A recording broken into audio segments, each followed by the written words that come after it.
સુરેન્દ્રનગર જિલ્લામાં કેમિકલ ચોરીના કેસમાં એક મોટો ઘટસ્ફોટ થયો છે। ભાજપ નેતાનો દીકરો જ મુખ્ય આરોપી હોવાનો ખુલાસો થયો છે। પૂર્વ શહેર પ્રમુખ કિરીટસિંહ જાડેજાના દીકરાનું નામ આ કેસમાં સામે આવ્યું છે। મુખ્ય આરોપી તરીકે યુવરાજસિંહ જાડેજાની સંડોવણી ખુલી છે। થોડા દિવસ અગાઉ ધ્રાંગધ્રામાં કેમિકલની ચોરી પકડાઈ હતી। રામદેવ પીર મંદિર પાસેથી એસએમસીએ કેમિકલની ચોરી પકડી પાડી હતી।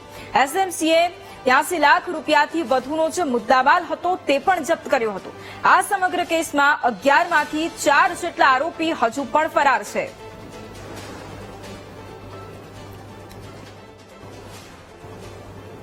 અને આજ મુદ્દે સંવાદદાતા વિશાલ ફોન લાઈન પર છે। વિશાલ, સુરેન્દ્રનગર જિલ્લામાં જે કેમિકલ ચોરીની ઘટના સામે આવી હતી તેમાં મોટો ઘટસ્ફોટ થયો છે અને ખુદ ભાજપના નેતાની સંડોવણી સામે આવી છે। તે જ મુખ્ય આરોપી હોવાની વાત અહીંયા ખુલી છે। શું વધુ જાણકારી, શું કાર્યવાહી હાથ ધરાઈ છે?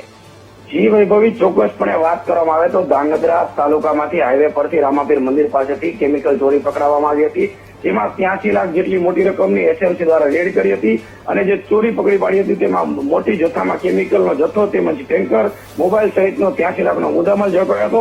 પરંતુ આમાં નવાઈની વાત એ છે કે ધ્રાંગધ્રા શહેરના પૂર્વ પ્રમુખ એટલે કે કિરીટસિંહ જાડેજા, તેનો પુત્ર યુવરાજસિંહ કિરીટસિંહ જાડેજાનો મુખ્ય આરોપી છે અને કુલ 11 આરોપી સામે ફરિયાદ નોંધવામાં આવી છે, જેમાંના 4 આરોપીને ઝડપી પાડવામાં આવે છે અને 7 આરોપી હજુ પણ પોલીસ પકડી દૂર છે। એટલે ભાજપના નેતાઓ જ આવા વિવિધ કાંડમાં સંડોવાયેલા હોય તેવું સામે આવતું હોય છે, જેને લઈને હાલ તો પોલીસે પણ તપાસ હાથ ધરી છે અને આ મુદ્દો તો ખૂબ તાઉન બન્યો છે। વૈભવી, બિલકુલ આભાર વિશાલ તમામ જાણકારી માટે।